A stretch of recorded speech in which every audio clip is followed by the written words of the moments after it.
صلی اللہ وسلم علی اشرف الانبیاء والمرسلین محمد وعلی آلہ واصحابہ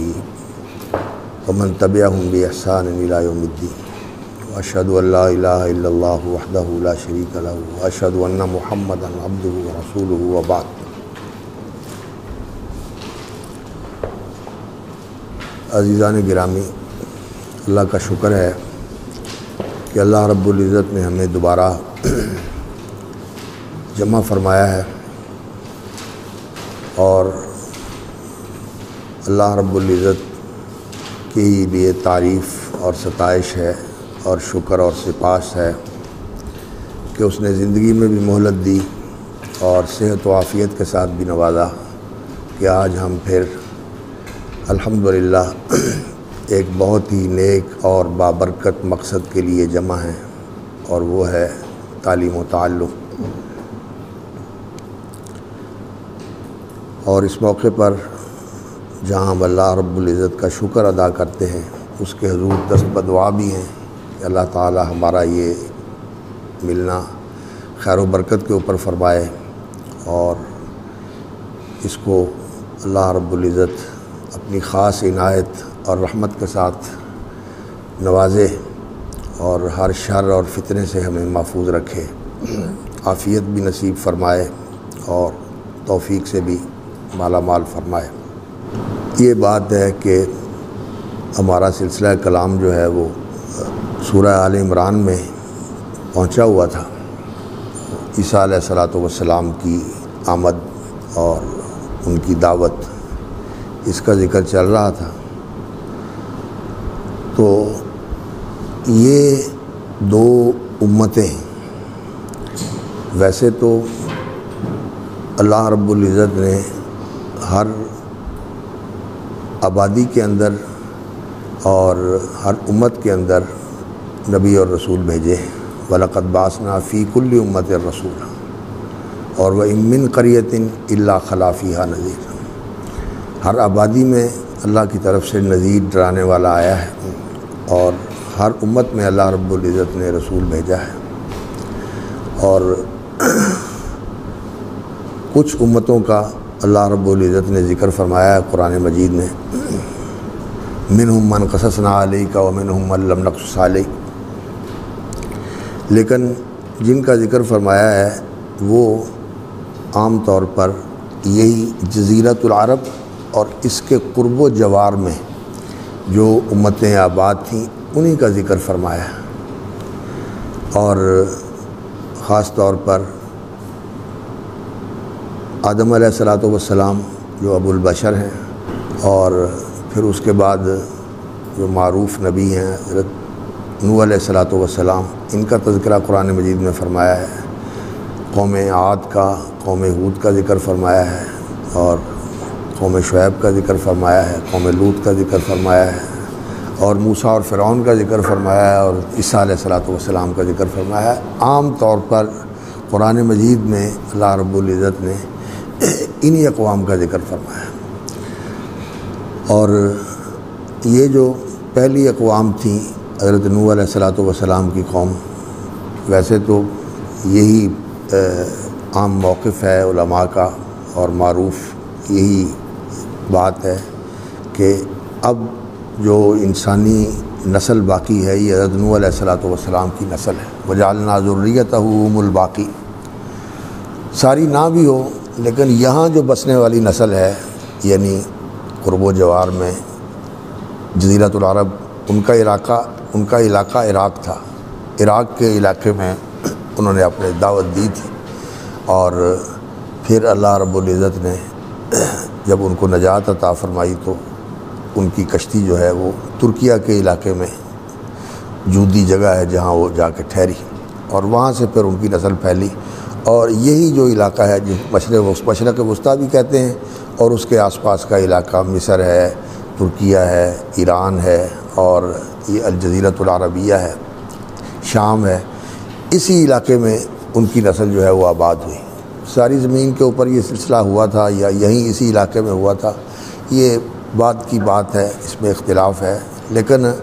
حضرت نوح علیہ السلام کے بعد پھر جو اقوام اس علاقے کے اندر تھی، مصر میں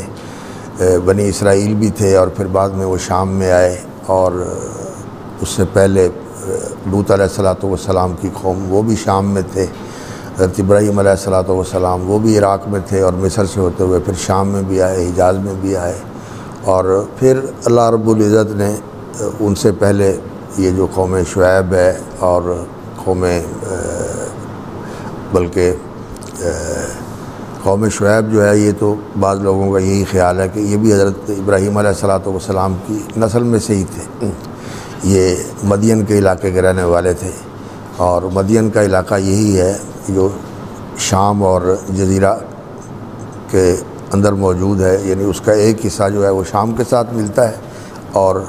وہ خود جزیرۃ العرب کے اندر ہے، سعودی عرب میں ہے مدین کا علاقہ۔ اور ان کے ایک گھر والے شام میں تھے، حضرت سارہ، اور ایک جو تھے یہاں حضرت ہاجر، وہ جزیرۃ العرب میں مکہ میں تھے، اور ایک جو ان کی اہلیہ ہیں وہ یہاں مدین کے علاقے میں تھی، ان کا نام قطورہ تھا، تو ان کا خاندان جو ہے وہ اسی علاقے کے اندر تھا۔ اور اس سے پہلے جو ہے وہ قوم ہود اور قوم سمود وہ بھی اسی علاقے کے اندر تھی۔ تو یہ جو پہلی اقوام ہیں، ان کا تو کچھ تذکرہ تو موجود ہے تاریخی اعتبار سے، اور ان کے آثار اور باقیات بھی موجود ہیں، لیکن ان کی دعوت جو ہے وہ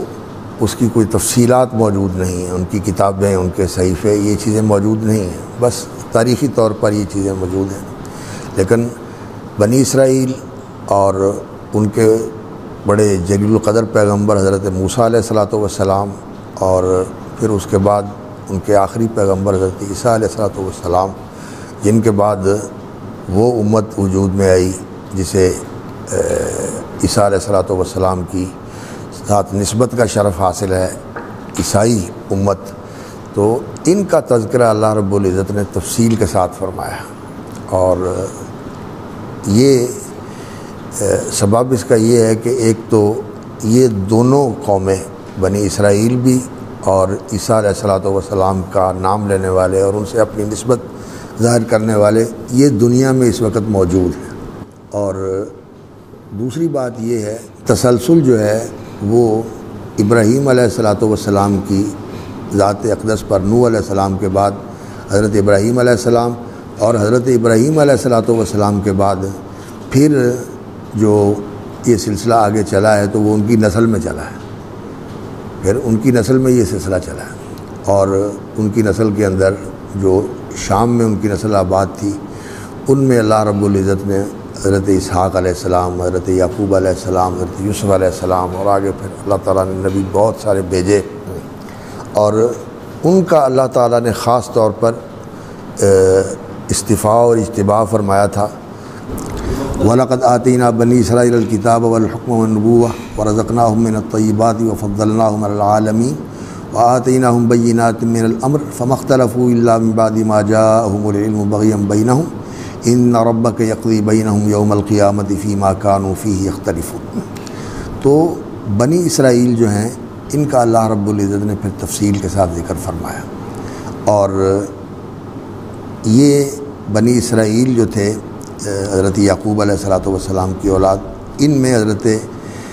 موسیٰ علیہ السلام، حضرت داؤد علیہ السلام، حضرت سلیمان علیہ السلام، یہ جلیل القدر پیغمبر ہوئے ہیں، اور ان کی تاریخ اور ان کی کتابوں کا اور ان کے صحیفوں کا بھی جو کچھ اللہ رب العزت نے ان کو چیزیں دی تھی، وہ تعلیمات آج بھی موجود ہیں۔ وہ اس کتب مقدسہ کے اندر زبور بھی موجود ہے، سلیمان علیہ السلام کے اقوال بھی موجود ہیں، اور تورات بھی موجود ہے، اور جو عہد نامہ جدید ہے وہ بھی کتاب مقدس کے اندر لوگوں کے پاس موجود ہے، اور یہ ان کے ماننے والے بھی دنیا کے اندر موجود ہیں۔ تو اللہ رب العزت نے ان کا ذکر تفصیل کے ساتھ فرمایا ہے قرآن مجید میں، اور بنی اسرائیل کا، اور ان کی جو پہلی شاخ ہے جو اپنے آپ کو موسوی شریعت کا پیروکار کہتے ہیں، اور قرآن مجید نے ان کو بنی اسرائیل بھی کہا ہے، اور وہ جو ایک نام ان کا معروف تھا یہود، اس کے ساتھ ان کا تعارف کروایا ہے۔ لیکن بنی اسرائیل تو یہ حضرت یعقوب علیہ السلام کی اولاد ہیں، اور ان کی اولاد کی 12 شاخیں ہیں اللہ تعالیٰ نے جن کا ذکر فرمایا ہے، اور یہ ان کی نسل جو ہے وہ آگے باقی بھی ہے، اور آج تک وہ اپنی اس نسبت کو قائم رکھے ہوئے ہیں۔ اور پھر آخر میں اللہ تعالیٰ نے حضرت عیسیٰ علیہ السلام کو مبعوث فرمایا، لیکن بنی اسرائیل نے اکثریت کے ساتھ عیسیٰ علیہ السلام کی تکذیب کی، بلکہ ان کے ساتھ بہت ظلم کیا، ان کی تنقیص اور توہین کی حوالے سے بھی، اور بلکہ اپنے تئیں تو انہوں نے ان کو ختم کرنے کے لیے پوری کوشش کی، اور ان کا دعویٰ یہی ہے کہ ہم نے ان کو ختم کروا دیا تھا۔ تو عیسیٰ علیہ السلام نے پھر آ کر یہ جو اللہ رب العزت نے ان کو فضیلت اور برتری عطا فرمائی تھی، وَفَضَّلْنَاهُمْ عَلَى الْعَالَمِينَ وَفَضَّلْتُكُمْ عَلَى الْعَالَمِينَ سورہ بقرہ میں فرمایا۔ تو یہ جو فضیلت اور برتری اللہ تعالیٰ نے ان کو عطا فرمائی تھی، وہ اس وجہ سے عطا فرمائی تھی کہ یہ دین جو اللہ رب العزت نے ان کو دیا ہے، اس دین کے اوپر عمل کریں، اور اس دین کی دعوت دنیا کو دیں، اور لوگوں تک بھی یہ دین پہنچائیں۔ لیکن بنی اسرائیل کے اندر آہستہ آہستہ آہستہ آہستہ ایسا ایک ذہن بن گیا کہ یہ دین صرف ہمارے لیے ہے اور دوسری اقوام کے لیے یہ دین نہیں ہے۔ حالانکہ دین تو سب کے لیے ہوتا ہے، اس لیے کہ دین اللہ رب العزت کی طرف سے ہے جو خالق ہے سب کا،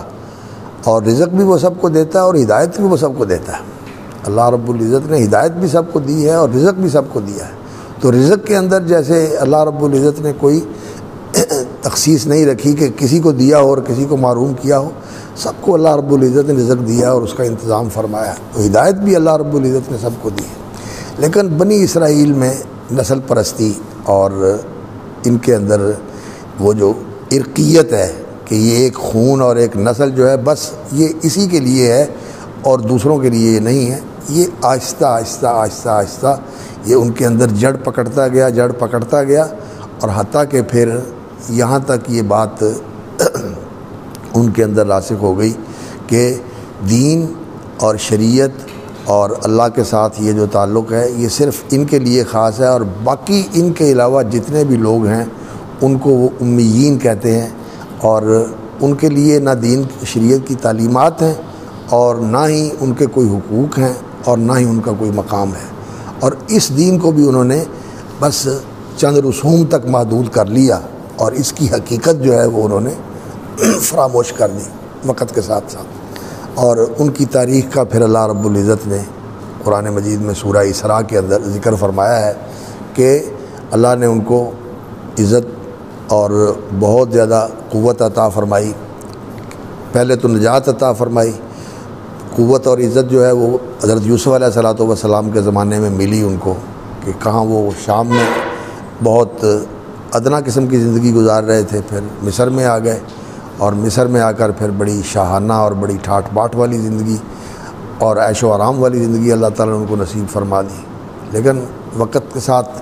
ان کے اندر تبدیلی آئی، تو پھر اللہ رب العزت کی طرف سے ان پر عذاب بھی آیا، اور فرعون نے ان کو ان ساری سہولتوں سے اور ساری خصوصیات جو ان کو حاصل تھی ان سے محروم کر دیا، بلکہ ان کو غلام بنا لیا اور بیگار لینی شروع کر دی، اور ان کے لیے کوئی حقوق نہیں تھے۔ تو اللہ تعالیٰ نے نجات دہندہ کے طور پر موسیٰ علیہ السلام کو مبعوث فرمایا، اور اللہ نے ان کو نجات عطا فرمائی، جس کا اللہ تعالیٰ نے سورہ بقرہ میں تفصیل کے ساتھ ذکر فرمایا۔ موسیٰ علیہ السلام نے ان کو یہاں سے نکالا اور ادھر صحرائے سینا میں لے آئے، اور پھر کچھ وقت ان کی تربیت کی اور ان کو پھر جہاد کے لیے تیار کیا، اور انہیں کہا کہ جب اللہ رب العزت نے تمہیں وہاں سے نجات دے دی ہے تو اب تم اپنی جو اصل سرزمین ہے شام کی، اس کے لیے آگے بڑھو اور اسے حاصل کرنے کے لیے وہاں جو قابض لوگ ہیں ان کے ساتھ لڑائی کرو۔ لیکن انہوں نے بات نہیں مانی، انکار کر دیا۔ تو پھر موسیٰ علیہ الصلوۃ والسلام کو جب انہوں نے انکار کیا، اذهب انت وربک فقاتلا انا ہاہنا قاعدون، تو موسیٰ علیہ الصلوۃ والسلام بہت دل برداشتہ ہوئے اور ان کو اس بات پر بڑا دکھ ہوا کہ اتنی نعمتوں کے ساتھ نوازے گئے ہیں اور اتنے اللہ رب العزت کے ان کے اوپر احسانات ہیں، اور اللہ رب العزت نے موقع دیا ہے تو انہوں نے انکار کر دیا۔ تو بہرحال اس سے اس قوم کی نفسیات کا پتہ چلتا ہے کہ ان کے اندر کیا کمزوریاں ہیں۔ تو موسیٰ علیہ الصلوۃ والسلام بھی دنیا سے چلے گئے، ہارون علیہ الصلوۃ والسلام بھی چلے گئے، لیکن پھر وقت آیا کہ حضرت یوشع بن نون نے، جو موسیٰ علیہ الصلوۃ والسلام کے تربیت یافتہ اور ان کے خاص خادم تھے، ان کو اللہ رب العزت نے نبوت عطا فرمائی، اور ان کے ذریعے پھر اللہ رب العزت نے ان کو بیت المقدس میں داخلہ نصیب فرمایا۔ اور پھر یہ سلسلے چلتے رہے ان کے، انہی میں پھر ایسا وقت بھی آیا کہ دوبارہ جو ہے یہ زوال کا شکار ہو گئے اور دوسرے لوگ غالب آ گئے اور یہ مغلوب ہو گئے، اور پھر ان کی تاریخ میں اللہ رب العزت نے ان کو اور موقع دیا کہ حضرت جالوت جو تھے طالوت، وہ وقت کے پیغمبر نے ان کو کہا کہ وہ تمہارے بادشاہ ہیں، اور انہوں نے پھر ان کو ساتھ لے کر جنگ لڑی۔ لیکن اس جنگ کے لیے بھی جیسے سورۃ البقرہ میں اللہ رب العزت نے بیان فرمایا ہے کہ پہلے انہوں نے مطالبہ کیا کہ ہمارا قائد ہونا چاہیے، ابعث لنا ملکا نقاتل فی سبیل اللہ۔ تو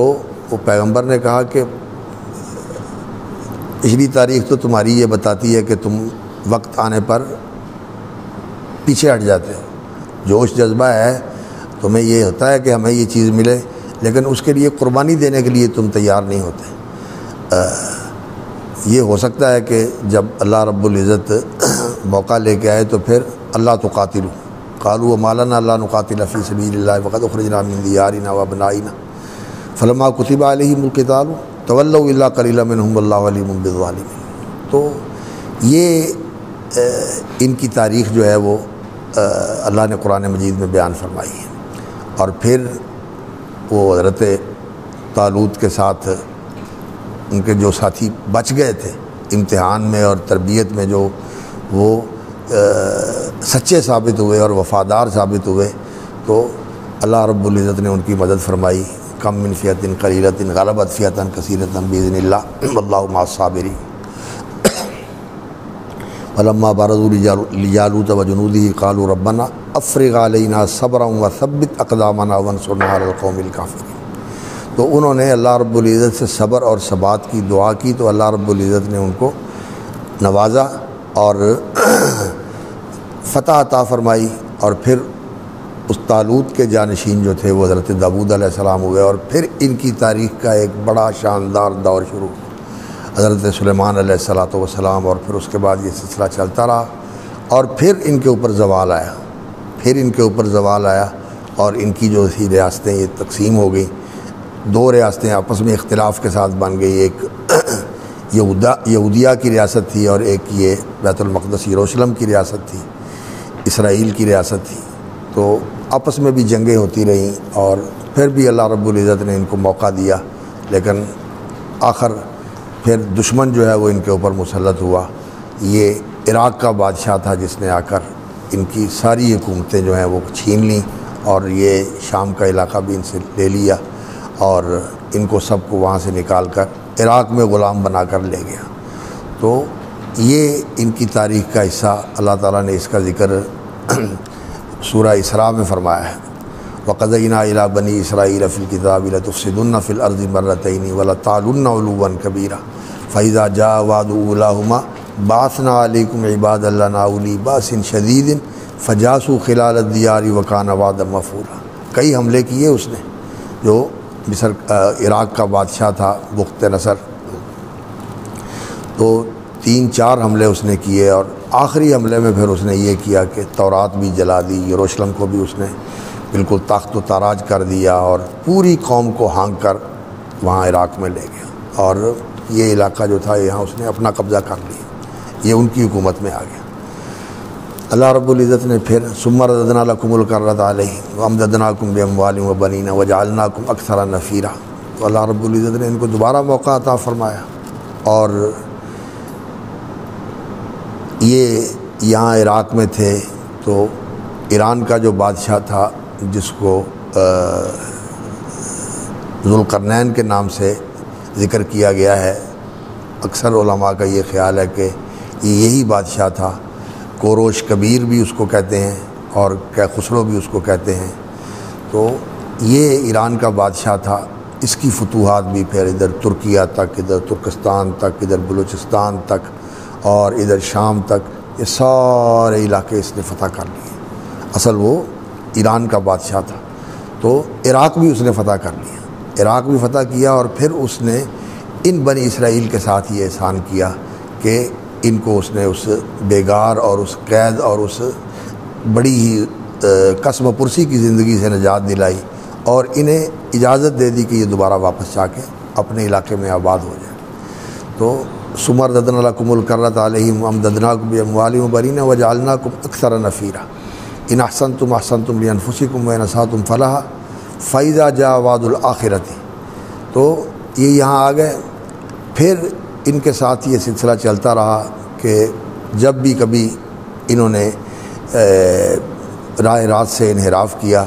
تو کبھی مصریوں نے ان کے اوپر چڑھائی کر کے انہوں نے ان کو سزا دی، اور کبھی جو تھے اور دوسرے لوگ جو ہیں وہ ان کے اوپر حملے کرتے رہے جو ادھر ادھر کے رہنے والے تھے، اور کبھی آپس میں ان کی لڑائیاں ہوتی رہی، اور عیسیٰ علیہ الصلوۃ والسلام پھر آ گئے۔ جب عیسیٰ علیہ الصلوۃ والسلام آئے تو انہوں نے پھر عیسیٰ علیہ الصلوۃ والسلام اصل میں نجات دہندہ کے طور پر آئے تھے۔ عیسیٰ علیہ الصلوۃ والسلام آئے تھے نجات دہندہ کے طور پر کہ ان کو اس جو زندگی گزار رہے ہیں اس سے نجات دلائی جائے۔ تو اس وقت جو صورتحال تھی کہ ان کے پاس کچھ حکومت تو تھی، لیکن ایسی حکومت تھی کہ جو بالادست حکومت ہے وہ رومیوں کی ہے، اور انہوں نے اپنا ماتحت جو ہے وہ یہاں مقرر کیا ہوا ہے، اور وہ ان کے نظام چلاتا ہے، لیکن اصل حکومت جو ہے وہ ان کی ہے، اصل حکومت رومیوں کی ہے، اور یہ ان کے ماتحت ہیں اور ان کے زیر دست ہو کر اپنا نظام چلاتے ہیں اپنے دین و شریعت کے مطابق، لیکن کچھ حدود کے اندر، اور اصل حکومت جو ہے وہ رومیوں کی تھی۔ تو عیسیٰ علیہ الصلوۃ والسلام کی بعثت ہوئی، لیکن ان کے ساتھ انہوں نے پھر زیادتی کی اور ان کو جھٹلایا۔ یحییٰ علیہ السلام کو بھی جیسا کہ آتا ہے روایات میں کہ انہیں بھی شہید کر دیا، اور زکریا علیہ الصلوۃ والسلام کے ساتھ بھی ظلم کیا، ان کو بھی قتل کر دیا، اور عیسیٰ علیہ الصلوۃ والسلام کو پھر انہوں نے کوشش کی کہ ان کے خلاف بغاوت کا مقدمہ کر کے ان کو بھی ختم کر دیا جائے، لیکن اللہ نے ان کو بچا لیا۔ وما قتلوا وما صلبوا ولکن شبہ لهم۔ تو پھر یہاں رومیوں کی حکومت جو ہے وہ قائم ہو گئی، اور انہوں نے پھر آہستہ آہستہ آہستہ آہستہ یہاں زیادہ تسلط قائم کر لیا، اور پھر انہی میں سے ایک بادشاہ تھا ٹیٹوس، اس کا نام جو ہے نا ٹیٹس اس کا نام ہے، اس نے ان یہودیوں کے اوپر پھر دوبارہ جو ہے وہ سختی کی اور ان کو اس علاقے سے نکالا، اور پھر ان احسنتم احسنتم لانفسکم وان اسأتم فلہا فاذا جاء وعد الآخرۃ لیسوءوا وجوہکم ولیدخلوا المسجد کما دخلوہ اول مرۃ ولیتبروا ما علوا تتبیرا۔ تو یہ پھر رومیوں کی دوبارہ جو اب ان کے اوپر حملہ ہوا اور انہوں نے ان کو گھیرا اور ان کو یہاں سے نا بے دخل کیا، تو پھر یہ یہاں سے نکل گئے اور پھیل گئے، پھر یہ یمن کے علاقے میں چلے گئے اور جزیرۃ العرب کے علاقے میں بھی آئے اور دوسری جگہوں پر بھی گئے، اور پھر یہ انتظار کر رہے تھے اس نبی کا جو آخر میں آنے والا ہے اور جس کے بارے میں حضرت عیسیٰ علیہ الصلوۃ والسلام نے بشارت دی تھی، اور پہلے نبی بھی اس کے بارے میں بشارت دیتے آئے تھے، اور وہ نبی آئے گا تو تم نے اس کو ماننا ہے، جس کا ذکر اللہ تعالیٰ نے سورہ آل عمران میں بھی فرمایا ہے وَإِذَا أَخَذْنَا مِنَ النَّبِيِّينَ نہیں وَإِذَا أَخَذَ اللَّهُ مِيثَاقَ النَّبِيِّينَ لَمَا آتَيْتُكُم مِّن كِتَابٍ وَحِكْمَةٍ ثُمَّ جَاءَكُمْ رَسُولٌ مُّصَدِّقٌ لِّمَا مَعَكُمْ لَتُؤْمِنُنَّ بِهِ وَلَتَنصُرُنَّهُ قَالَ أَقْرَرْتُمْ وَأَخَذْتُمْ عَلَىٰ ذَٰلِكُمْ إِصْرِي قالوا أقررنا قال فاشهدوا وأنا معكم من الشاهدين فمن تولى بعد ذلك فأولئك هم الفاسقون۔ تو وہ نبی، اس کا ذکر ان کی پہلی کتابوں میں موجود ہے، موسیٰ علیہ السلام کی تورات میں بھی اس کا ذکر موجود ہے، انہوں نے بھی اس کی بشارت دی، حضرت داؤد علیہ السلام کے اور دوسرے نبیوں کے صحیفوں میں بھی موجود ہے کہ وہ نبی آئے گا۔ اور عیسیٰ علیہ السلام نے تو پھر کہا یہ کہ میرے آنے کا اصل مقصد ہی یہ ہے کہ وَإِذْ قَالَ عِيسَىٰ ابْنُ مَرْيَمَ إِنِّي رَسُولُ اللَّهِ إِلَيْكُمْ مُصَدِّقًا لِمَا بَيْنَ يَدَيَّ مِنَ التَّوْرَاةِ وَمُبَشِّرًا بِرَسُولٍ يَأْتِي مِن بَعْدِي اسْمُهُ أَحْمَدُ، وہ تورات کی تصدیق کرنے والا ہوں اور اس کی جو تعلیمات ہیں ان کو اس کی اصل روح کے ساتھ تمہارے اندر زندہ کرنے والا ہوں کہ تم تورات کی تعلیمات کو اس کی اصل روح کے ساتھ مانو۔ ان کے اندر یہ ایک خرابی پیدا ہو گئی تھی وقت کے گزرنے سے کہ دل بہت سخت ہو گئے تھے اور دین کا صرف ظاہر رہ گیا تھا، اس کی حقیقت کو فراموش کر دی تھی ان لوگوں نے۔ ظاہر دین کا ہے، دین کی رسوم ہیں، دین کے اعمال جو ہیں وہ سر انجام دیتے ہیں، لیکن جو تقویٰ اور جو خشیت اور جو دل کی کیفیت ہونی چاہیے اللہ کی محبت کے ساتھ، جو دل کی کیفیت ہونی چاہیے اور اللہ کی عظمت کے ساتھ جو دل کے اندر عجز و نیاز ہونا چاہیے، یہ چیزیں ان کے اندر نہیں رہی تھیں۔ تو اس کو زندہ کرنے کے لیے اور اس کو پیدا کرنے کے لیے عیسیٰ علیہ السلام اس کی تصدیق کرنے والے تھے کہ تعلیمات اس کی ہیں لیکن اس کی روح کو زندہ کرنے کی ضرورت ہے۔ اور دوسرا انہوں نے اپنا مقصد یہ بیان کیا وہ مبشرا برسول یاتی من بعد اسمہ احمد، اور بعض ابھی بھی انجیل کے اندر یہ موجود ہے کہ یہ باتیں میں تمہیں کہنا چاہتا ہوں لیکن ابھی میں نہیں کہہ سکتا ہوں، وہ نبی آئے گا جس کی میں بشارت دینے آیا ہوں، وہ پہلے نبی اس کا ذکر کرتے رہے ہیں تو وہ تمہیں آ کے ساری تفصیلات بتائے گا، وہ تمہیں ساری تفصیلات بتائے گا۔ تو عیسیٰ علیہ السلام نے پھر نبی صلی اللہ علیہ وسلم کی بشارت دی، تو یہودیوں نے تو عیسیٰ علیہ السلام کو جھٹلایا، وَبِكُفْرِهِمْ وَقَوْلِهِمْ عَلَىٰ مَرْيَمَ بُهْتَانًا عَظِيمًا وَقَتْلِهِمْ وَقَوْلِهِمْ إِنَّا قَتَلْنَا الْمَسِيحَ عِيسَىٰ ابْنَ مَرْيَمَ رَسُولَ اللَّهِ، تو ان کے ساتھ انہوں نے زیادتی کی۔ تو پھر اللہ کا کرنا ایسا ہوا کہ یہ جو رومی تھے انہوں نے عیسیٰ علیہ السلام کا دین قبول کیا، لیکن انہوں نے جو دین قبول کیا عیسیٰ علیہ السلام کا، وہ دین وہ اصل دین نہیں تھا جو خالص دین تھا جو عیسیٰ علیہ السلام نے توحید والا پیش کیا تھا، بلکہ وہ ایک جو یہودی اس نے پہلے تو وہ بہت زیادہ مخالف تھا عیسیٰ علیہ السلام کے دین و شریعت کا، بعد میں پھر اس نے یہ دین قبول کر لیا اور اس نے سازش کے ساتھ اس دین کو بدل دیا اور اس دین کے اندر تحریف کر کے اس کی بالکل جو ہے نا وہ حقیقت ہی بدل ڈالی، کفارے کا عقیدہ اور عیسیٰ علیہ السلام کی ابنیت کا عقیدہ اور اس جو پہلی دین و شریعت ہے اس کی تنسیخ کا عقیدہ، یہ چیزیں ان عیسائیوں کے اندر اس نے پھیلا دیں، یعنی دین کو ان کے اندر زندہ کر کے ایک بناوٹی دین کے اوپر کھڑا کر دیا اور جو اصل دین تھا اس سے ہٹا دیا۔ تو یہ جو تھا پولیس جس نے یہ سارا کام کیا، یہ پھر ان کا مذہبی رہنما بن گیا اور اس کے پیروکار بن گئے، اور اس نے یہ رومی جو تھے ان کو اپنے ساتھ ملانے کے لیے ان کی بہت ساری چیزوں کو قبول کر لیا اور انہیں دین کے اندر شامل کر دیا، ان کی تالیف قلبی کے لیے، ان کو ساتھ ملانے کے لیے، اور پھر رومیوں نے اس محرف دین کو قبول کر لیا اور پھر انہوں نے یہودیوں کے اوپر بہت زیادہ سختی کی اور پھر انہوں نے یہاں سے ان کو نکال دیا شام سے، اور پھر یہ پورے اس آس پاس کے علاقے میں پھیل گئے، یمن میں بھی آ گئے اور ادھر جزیرۃ العرب میں بھی آ گئے اور بھی دوسری جگہوں کے اوپر یہ پھیل گئے، اور پھر یہ انتظار کر رہے تھے کہ وہ نبی آئے اور پھر اس کی قیادت میں اور اس کی رہنمائی میں ہم اکٹھے ہو کر پھر دوبارہ جو ہے وہ اپنا مقام حاصل کر سکیں۔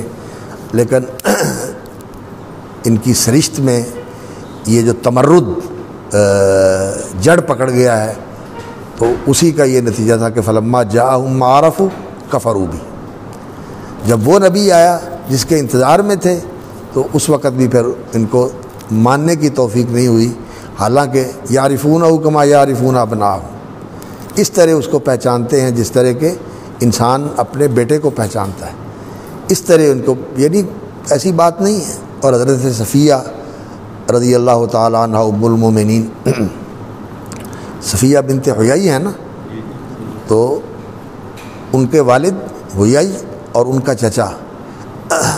ان کی گفتگو آج بھی حدیث کی کتابوں میں موجود ہے کہ وہ آپس میں بات کرتے ہیں۔ حضرت صفیہ نے یہ بات سنی اور پھر انہوں نے آگے منتقل کی کہ کیا یہ نبی وہی ہے جس کی پہلے نبی بشارت دیتے رہے ہیں؟ اس نے کہا ہاں وہی ہے۔ تو اس نے کہا پھر مانتے کیوں نہیں؟ مان لیں پھر اس کو۔ کہنے لگے نہیں مانیں گے،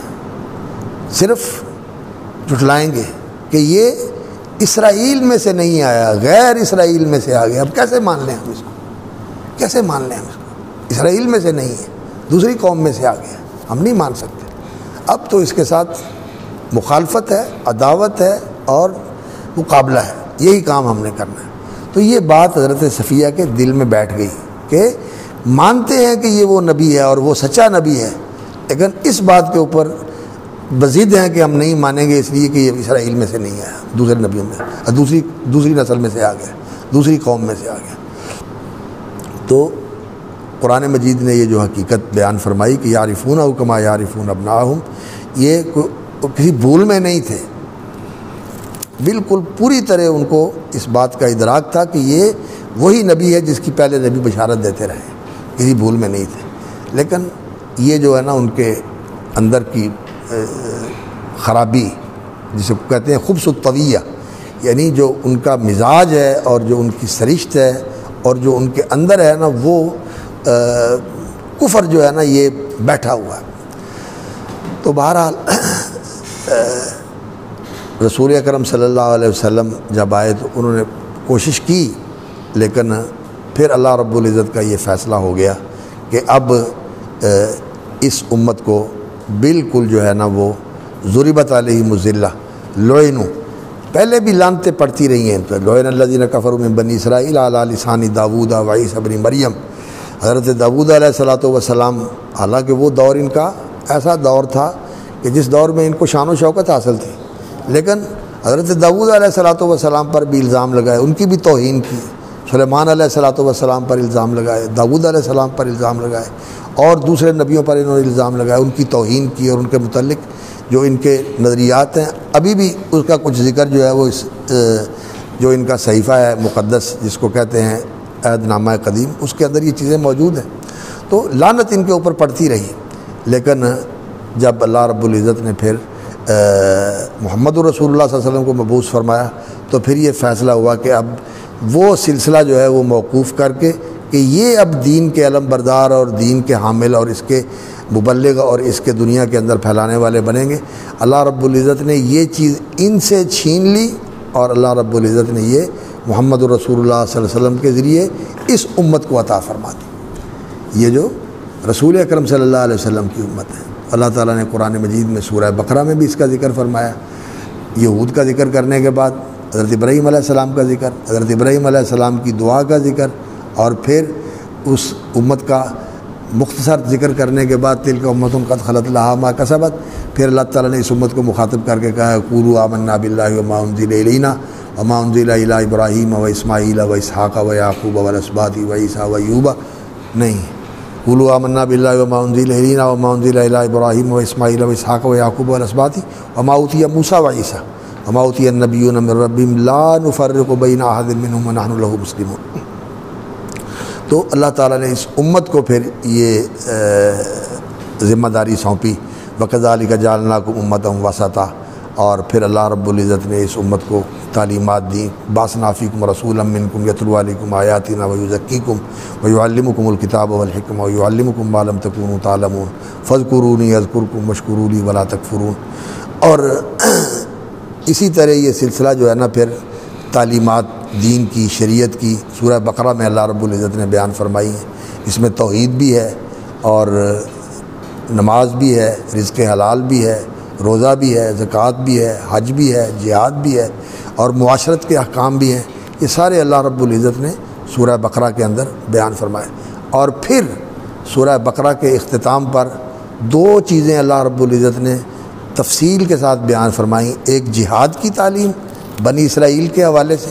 الم تر الی الملأ من بنی اسرائیل من بعد موسیٰ، اور دوسرا اس جہاد کے لیے انفاق کے حوالے سے اللہ رب العزت نے یہ دو چیزیں جو ہے نا یہ ذکر فرمائیں کہ ایک تو اس امت کی یہ ذمہ داری ہے کہ یہ جہاد کو قائم رکھیں اور اس جہاد کے لیے یہ انفاق جو ہے وہ کرتے رہیں۔ اور جہاد جو ہے وہ جیسا کہ دین کے استقراء سے معلوم ہوتا ہے وہ یہ ہے کہ اس کا معنی یہ ہوتا ہے کہ انسان کو جو صلاحیتیں اللہ رب العزت نے عطا فرمائی، جو وسائل اللہ رب العزت نے عطا فرمائے، وہ سارے وسائل اور وہ ساری صلاحیتیں جتنی انسان کے پاس ہیں وہ انسان اس مقصد کے لیے خرچ کر دے جس مقصد کے لیے اللہ رب العزت نے اس کو مکلف کیا ہے اور اس کا امین اور حامل بنایا ہے۔ اور وہ مقصد کیا ہے؟ دین کو سیکھنا، قبول کرنا، عمل کرنا اور پھر اس کو آگے پھیلانا اور اسے پوری دنیا کے اندر اس کو فروغ دینا اور اس کو کھڑا کرنے کی کوشش کرنا۔ یہ اس دین کے لیے فی سبیل اللہ، یہ دین جو ہے اس کے لیے اپنی ساری توانائیاں خرچ کرنا، اس کا نام جہاد ہے۔ اس لیے کہ مکی صورتوں میں بھی اللہ رب العزت نے جہاد کا ذکر فرمایا، والذین جاہدوا فینا لنہدینہم سبلنا وجاہدوا فی اللہ حق جہادہ فلا تطع الکافرین والمنافقین وجاہدہم بہ جہادا کبیرا۔ تو دعوت، تعلیم اور تربیت یہ ساری چیزیں جہاد کا حصہ ہیں، یہ جہاد میں آتی ہیں۔ اور پھر احادیث کے اندر تو نبی صلی اللہ علیہ وسلم نے خدمت خلق کو بھی جہاد قرار دیا، السعی علی الارملۃ والمسکین کالمجاہد فی سبیل اللہ، من خرج یطلب العلم فہو کالمجاہد فی سبیل اللہ۔ شیخ البانی نے صحیح الجامع میں ذکر فرمایا کہ ان الفاظ کے ساتھ بھی ہے۔ تو طلب علم بھی جہاد ہے اور دعوت اللہ بھی جہاد ہے اور خدمت خلق بھی جہاد ہے۔ اور یہ جتنے دین کے لیے کام ہیں یہ سارے جہاد کے کام ہیں، لیکن جو اس کا سب سے اونچا درجہ ہے جہاد کا وہ قتال ہے، وہ یقتلون و یقتلون، یہ ذروۃ سنام ہے، وذروۃ سنام ہی الجہاد فی سبیل اللہ۔ اور یہ جہاد کی وہ قسم ہے یا وہ نوع ہے جس کے اندر انسان اپنی جان اللہ رب العزت کے لیے قربان کر دیتا ہے، اس لیے کہ یہ پھر ایک انسان کی زندگی کا سب سے بڑا امتحان ہے کہ تلواروں کے سائے کے تلے انسان کھڑا ہو اور اللہ کے دین کے لیے انسان اپنے آپ کو پیش کر دے۔ کفا ببارقۃ السیوف فتنۃ، اس سے بڑا امتحان اور کوئی نہیں ہے، یہ بہت اونچا امتحان ہے۔ اور اسی کا ہی ذکر اللہ رب العزت نے یہاں فرمایا ہے۔ یہ جو سورہ بقرہ کی آخری بقطہ ہے نا، الم تر الی الملأ من بنی اسرائیل وقاتلوا فی سبیل اللہ واعلموا ان اللہ سمیع علیم اور من ذا الذی یقرض اللہ قرضا حسنا، تو اس امت کو بھی اللہ رب العزت نے اس جہاد کے لیے تیار فرمایا ہے اور اس کے لیے انفاق کا اللہ رب العزت نے حکم دیا ہے، اور اس پر سورہ البقرہ مکمل ہوتی ہے اور اس کا اختتام جو ہے وہ اس دعا کے اوپر ہوتا ہے۔ یہ دعا والی آیتیں جو ہیں یہ پہلے نازل ہوئی ہیں، سورہ بقرہ کا یہ حصہ جو ہے پہلے والا یہ مدینہ میں آ کر نازل ہوا، اور یہ جو آیتیں ہیں یہ اس سے پہلے کی نازل شدہ ہے۔ آمن الرسول بما انزل الیہ من ربہ والمؤمنون کلنا آمن باللہ وملائکتہ وکتبہ ورسلہ لا نفرق بین احد من رسلہ وقالوا سمعنا واطعنا غفرانک ربنا والیک المصیر لا یکلف اللہ نفسا الا وسعها لها ما کسبت وعلیہا ما اکتسبت ربنا لا تؤاخذنا ان نسینا واخطانا ربنا ولا تحمل علینا اصرا کما حملته علی الذین من قبلنا ربنا ولا تحملنا ما لا طاقة لنا به واعف عنا واغفر لنا وارحمنا انت مولانا فانصرنا علی القوم الکافرین۔ اور یہ دعا اللہ رب العزت نے سکھائی بھی اور قبول بھی فرما لی۔ تو یہ اس امت کو اللہ رب العزت نے اب یہ منصب عطا فرمایا۔ اور پھر اگلی صورت جو تھی سورہ آل عمران، اس میں پھر خطاب جو ہے وہ عیسائیوں کے ساتھ ہے، اور عیسائیوں کے ساتھ جو خطاب تھا وہ وہاں تقریباً جو ہے وہ عیسیٰ علیہ الصلوۃ والسلام کی دعوت وَجَاعِلُ الَّذِينَ اتَّبَعُوكَ فَوْقَ الَّذِينَ كَفَرُوا إِلَىٰ يَوْمِ الْقِيَامَةِ إِذْ قَالَ اللَّهُ يَا عِيسَىٰ إِنِّي مُتَوَفِّيكَ وَرَافِعُكَ إِلَيَّ وَمُطَهِّرُكَ مِنَ الَّذِينَ كَفَرُوا وَجَاعِلُ الَّذِينَ اتَّبَعُوكَ فَوْقَ الَّذِينَ كَفَرُوا إِلَىٰ يَوْمِ الْقِيَامَةِ ثُمَّ إِلَيَّ مَرْجِعُكُمْ فَأَحْكُمُ بَيْنَكُمْ فِيمَا كُنتُمْ فِيهِ تَخْتَلِفُونَ فَأَمَّا الَّذِينَ كَفَرُوا فَأُعَذِّبُهُمْ عَذَابًا شَدِيدًا فِي الدُّنْيَا وَالْآخِرَةِ وَمَا لَهُم مِّن نَّاصِرِينَ وَأَمَّا الَّذِينَ آمَنُوا وَعَمِلُوا الصَّالِحَاتِ فَيُوَفِّيهِمْ أُجُورَهُمْ وَاللَّهُ لَا يُحِبُّ الظَّالِمِينَ ذَلِكَ نَتْلُوهُ عَلَيْكَ مِنَ الْآيَاتِ وَالذِّكْرِ الْحَكِيمِ۔ تو عیسیٰ علیہ الصلوۃ والسلام کا ذکر فرمایا، اور پھر یہود کی طرف کلام کا رخ منعطف ہوا، یہود کو مخاطب کیا، اور ان کی مکاریاں اور ان کی جو سازشیں تھیں لوگوں کو دین سے منحرف کرنے کے لیے، وہ اللہ رب العزت نے ذکر فرمائی۔ وقالت طائفۃ من اہل الکتاب آمنوا بالذی انزل علی الذین آمنوا وجہ النہار واکفروا آخرہ لعلہم یرجعون ولا تؤمنوا الا لمن تبع دینکم۔ تصدیق اسی کی کرنی ہے جو تمہارا ہے، اور دوسرے کی حق بات بھی اس کی تصدیق نہیں کرنی۔ ولا تؤمنوا الا لمن تبع دینکم قل ان الہدی ھدی اللہ، ہدایت تو اللہ کی ہے، اور اللہ تعالیٰ جس کو چاہتا ہے ہدایت دیتا ہے۔ اللہ تعالیٰ کہ ان الہدی بید اللہ یؤتی من یشاء قل ان الہدی ھدی اللہ ان یؤتی احد مثل ما اوتیتم او یحاجکم عند ربکم قل ان الفضل بید اللہ یؤتی من یشاء۔ یہ ہدایت اللہ کا فضل ہے، اللہ تعالیٰ جس کو چاہتا ہے اس کے ساتھ نوازتا ہے۔ تم ہو جو کہتے ہو کہ یہ اس کو نہ ملے، یہ اس کو نہ ملی، یہ صرف اسی کے تک خاص رہے۔ اور پھر ان کی وہ ذہنیت کہ قالوا ذالک بانہم قالوا لیس علینا فی الامیین سبیل، اور امیین کون ہیں؟ اممیین یا امیین، یہ جتنے غیر اسرائیلی ہیں وہ سارے ان کے نزدیک اممیین یا امیین، اور ان کے بارے میں ان کی تلمود میں اور ان کی کتابوں میں آج بھی یہ چیز موجود ہے کہ ان کی حیثیت صرف یہ ہے کہ یہ غلام کے طور پر رہیں، اور ان کو صرف یہی حیثیت ہے جیسی ان جانوروں کو حاصل ہوتی ہے جو اللہ رب العزت نے ہمارے کھانے کے لیے پیدا کی ہے۔ جسے چاہو ذبح کر لو، جسے چاہو کھا لو، جسے چاہو کام میں لگا دو، جس سے جو چاہو لے لو۔ تو یہ باقی سارے جو غیر اسرائیلی ہیں ان کی حیثیت صرف یہ ہے کہ یہ غلامی کریں، خدمت کریں، کن کی؟ اسرائیلیوں کی۔ اور یہ اسرائیلیوں کے لیے لیس علینا فی الامیین سبیل، جو بھی ان کے ساتھ کر دیں وہ ان کے لیے جائز ہے۔ اور اس کا مظہر جو ہے آج دنیا کے اندر دیکھا جا رہا ہے کہ یہ کس طرح ظلم کرتے ہیں، کس طرح ان کو خراب کرنے کے لیے سازشیں کرتے ہیں، کس طرح انہوں نے پلاننگ کی ہے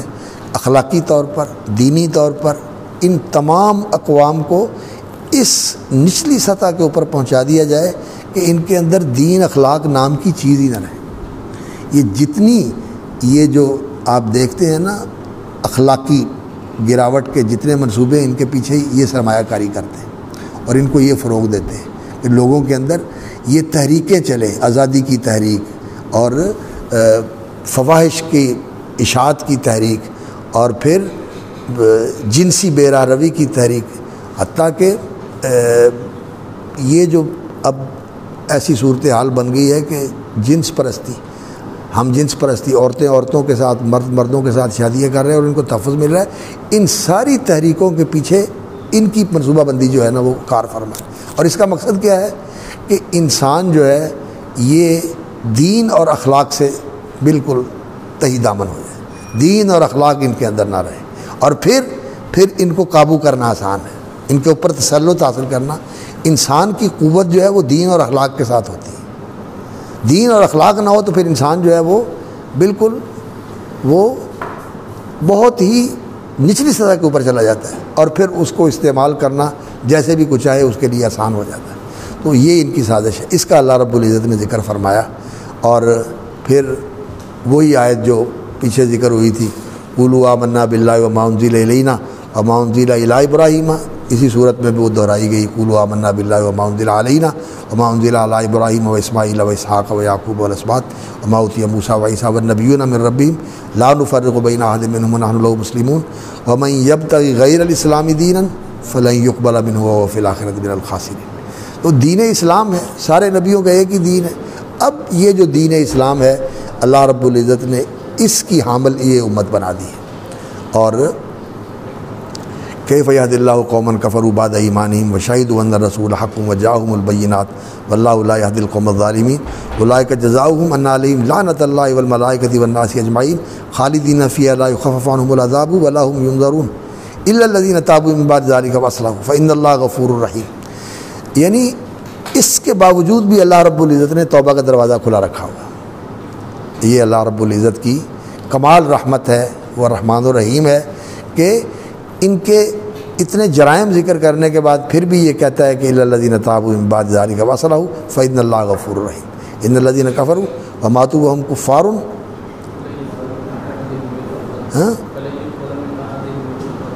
اس سے پہلے ان الذین ماتوا وهم کفار اولئک علیہم لعنۃ اللہ والملائکۃ والناس اجمعین، وہ تو پہلے گزر گئی۔ اور پھر ان الذین کفروا بعد ایمانہم ثم ازدادوا کفرا تقبل توبتهم واولئک هم الضالون۔ ان الذین کفروا وماتوا وهم کفار فلن یقبل من احدهم ملء الارض ذهبا ولو افتدى به اولئک لهم عذاب الیم وما لهم من ناصرین۔ تو اللہ رب العزت نے یہاں ان کا سلسلہ مکمل کیا، اور پھر اللہ رب العزت نے اس امت کو خطاب فرمایا ہے، اور یہ خطاب جو ہے انفاق جو ہے اس کی بنیاد ہے۔ اور انفاق کے اندر جیسے علماء نے لکھا ہے وہ مما رزقناہم ینفقون، اس انفاق میں صرف مال نہیں آتا، اس انفاق کے اندر انسان کی اپنی زندگی بھی آتی ہے جو انسان کا سب سے قیمتی سرمایہ ہے، اور اپنی صلاحیتیں اور توانائیاں بھی آتی ہیں جو اللہ رب العزت نے انسان کو عطا فرمائی ہے۔ لا یکلف اللہ نفسا الا ما آتاہا، اور اللہ رب العزت نے جو انسان کو وسائل عطا فرمائے ہیں وہ بھی اس میں آتے ہیں۔ تو انفاق کے اندر یہ ساری چیزیں آتی ہیں۔ تو لن تنالوا البر حتی تنفقوا مما تحبون۔ اور پھر اللہ رب العزت نے اس مرکز کا ذکر فرمایا، یہ جو مرکز اللہ تعالیٰ نے اس امت کو عطا فرمایا ہے، اور وہ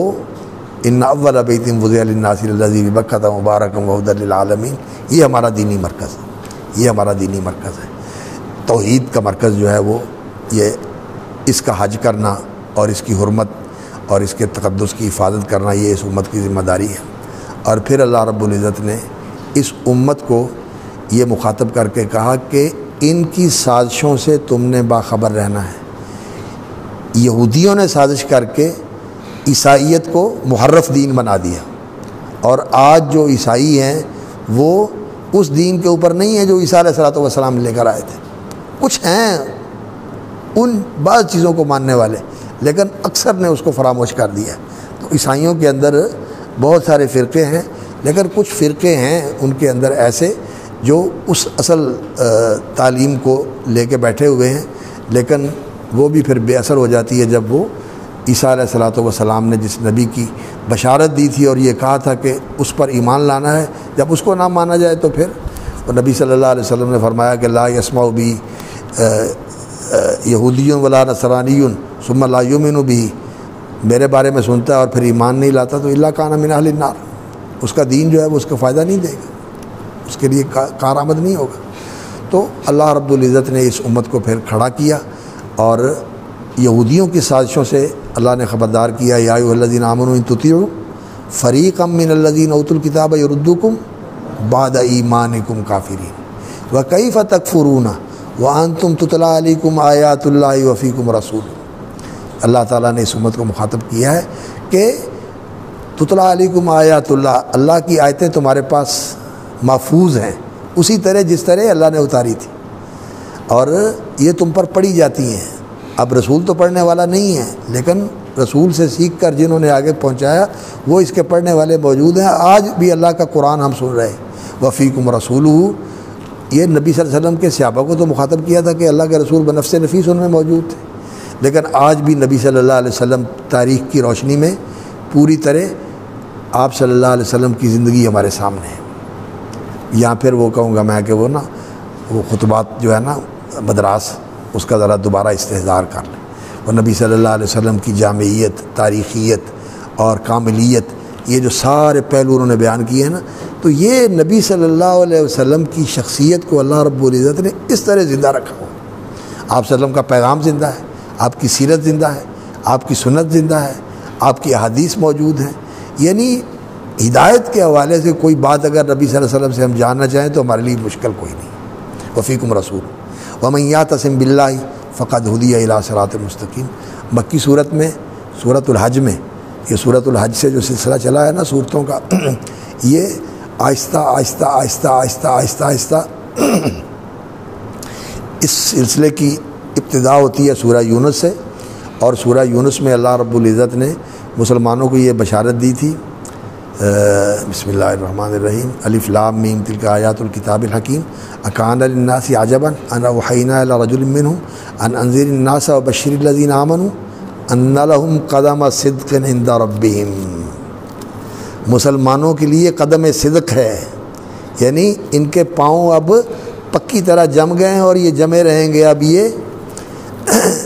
ان کو ہٹایا نہیں جا سکتا، ان کو مٹایا نہیں جا سکتا۔ ان لهم قدم صدق عند ربهم، یہ سلسلہ یہاں سے چلا ہے سورہ یونس سے، سورہ ہود اور سورہ یوسف اور آگے یہ سارا سلسلہ چلتے چلتے چلتے چلتے چلتے چلتے اور یہ ترقی پذیر ہے، عروج کی طرف جا رہا ہے۔ سورہ حج کے اندر اذن للذین یقاتلون، ہجرت جہاد کا ذکر آ گیا، اور پھر اس امت کو جو اللہ رب العزت نے منشور دیا ہے، یا ایھا الذین آمنوا ارکعوا واسجدوا واعبدوا ربکم وافعلوا الخیر لعلکم تفلحون وجاہدوا فی اللہ حق جہادہ هو اجتباکم وما جعل علیکم فی الدین من حرج ملۃ ابیکم ابراہیم هو سماکم المسلمین من قبل وفی ھذا لیکون الرسول شہیدا علیکم وتکونوا شہداء علی الناس فاقیموا الصلاۃ وآتوا الزکاۃ واعتصموا باللہ هو مولاکم نعم المولا ونعم النصیر۔ تو واعتصموا باللہ، اللہ رب العزت نے اس امت کو یہ حکم دیا ہے کہ یہ تمہارا دستور العمل ہے، اور اصل تمہاری زندگی کا ہدف کیا ہے؟ اعتصام باللہ، واعتصموا باللہ، اللہ کے ساتھ چمٹ جاؤ، اللہ کے بن جاؤ، اللہ کے ساتھ تمہارا معاملہ سیدھا ہو جائے۔ ہوا مولاکم، وہ تمہارا مددگار بھی ہے، تمہارا دوست بھی ہے، نعم المولا و نعم النصیر، اس سے بڑھ کر مدد کس کی ہو سکتی ہے؟ اور پھر اہل ایمان کی صفات بیان فرمائیں، اور پھر سورۃ النور میں اللہ رب العزت نے وعد اللہ الذین آمنوا منکم وعملوا الصالحات لیستخلفنہم فی الارض کما استخلف الذین من قبل۔ یہ ہے قدم صدق جو اللہ رب العزت نے اس امت کے لیے رکھا ہوا ہے۔ تو اس میں اللہ تعالیٰ نے جو مرکزی ہدایت دی ہے وہ کیا ہے؟ واعتصموا باللہ هو مولاکم، اور یہاں کیا فرمایا مدنی صورت میں؟ ومن یعتصم باللہ فقد ہدی الی صراط مستقیم۔ صراط مستقیم کیا ہے؟ دو چیزیں ہیں، ایک ان اللہ ربی و ربکم فاعبدوہ ھذا صراط مستقیم، کہ تم نے عبادت کرنی ہے، اور عبادت کا حاصل کیا ہے؟ اعتصام باللہ۔ عبادت کا حاصل کیا ہے؟ کہ تمہیں اعتصام باللہ حاصل ہو جائے، اللہ رب العزت کے ساتھ ایسا تعلق قائم ہو جائے کہ انسان کا دھیان اور توجہ ہر وقت اللہ رب العزت کی طرف رہے۔ احسان ہے نا یہ، اور اسباب و وسائل کے اعتبار سے ان اسباب و وسائل کے اوپر انسان کی ان کو اختیار تو کرنا ہے کہ عالم اسباب میں جی رہے ہیں، لیکن ان کے اوپر توجہ نہیں ہے۔ توجہ کس کے اوپر ہے؟ وعلی اللہ فتوکلوا ان کنتم مؤمنین، اللہ پر توکل، اللہ پر بھروسہ، اللہ کے ساتھ وابستگی، اعتصام باللہ، ومن یعتصم باللہ فقد ہدی الی صراط مستقیم۔ اور پھر اللہ رب العزت نے ہدایات دی ہیں اس امت کو، اور یہ جو منشور اس امت کو دیا ہے، اس پر انشاءاللہ پھر اگلی مجلس پر گفتگو کریں گے۔